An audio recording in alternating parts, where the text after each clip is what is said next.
Archaeological evidence suggests that the human history of the Virgin Islands dates back to 980 BC, the period when King Solomon was building the first temple in Jerusalem. The first Europeans to colonize these islands were the Spanish, who mined copper on Virgin Gorda during the 1530s, followed by the English in the 1640s and then the Dutch in the mid 1600s. When the English returned in 1672, they continued to use the name the Dutch had given to the main island, Neo-Tortolian, which over time became Tortola. What followed remains a tragic episode in the history of these islands, as thousands of enslaved Africans worked, bled, and died on the colony's plantations to enrich the white planters and their families, many of whom lived lavish lifestyles in Britain. Records indicate that from 1754 to 1807, a total of 12,662 enslaved Africans were transported to the Virgin Islands. In 1834, when slavery officially ended, it was clear that in the Virgin Islands there could be no sugar without slaves. The colony's official economy collapsed as the sugar plantations became bankrupt. Thus, it was the former enslaved people that guided, developed, and controlled the new economy, which was centered on raising cattle and other livestock, planting ground provisions for the local and export market. The last stand by the planter-led House of Assembly to regain control of the colony's economy by increasing the cattle tax in 1853 resulted in a full-scale riot in which Roadtown was burned to the ground. The freed people were not afraid to fight to retain the economic independence.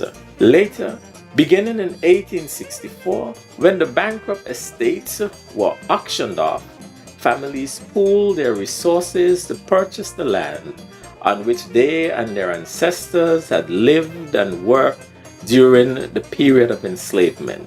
Land ownership then became the most important goal for the Virgin Islander, as it facilitated independence and self-sufficiency.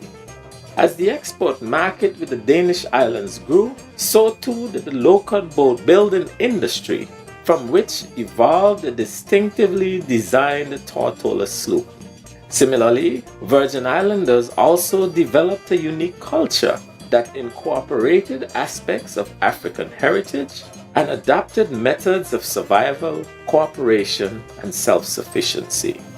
The advent of tourism during the 1960s and subsequently financial services in the 1980s heralded a period of unprecedented growth in the Virgin Islands. This growth, however, was at the expense of the old traditions and customs that were important to the survival of the local culture.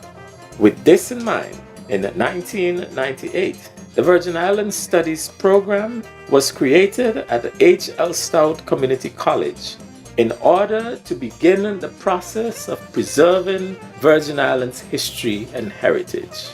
The program has since evolved into an institute within the college that is dedicated to research and preservation of Virgin Islands history and heritage. The institute is the repository for historical artifacts recovered from local archaeological excavations and other curated items, which includes rare books, journals, and paintings. Consisting of 4 full-time members of staff, the Institute is responsible for teaching courses in Virgin Islands history each semester and conducting ongoing research. Likewise, researchers and archaeologists make use of the Institute, which regularly provides assistance on research and restoration projects. The Lions Club of Tortola has partnered with H.L. Stout Community College to build the Virgin Islands Heritage Resource Center to house the Institute. The center will consist of classrooms and consultation spaces, offices, a dedicated library, an archive, and storage facility for artifacts. It will be on the main campus in the area presently occupied by the old Marine Sciences building.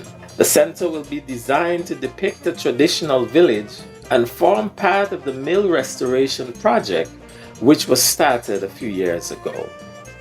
In addition to a thatch house, a coal pit, and a brick oven, a garden containing medicinal plants and crops, once vital to the Virgin Islands economy, will also be created.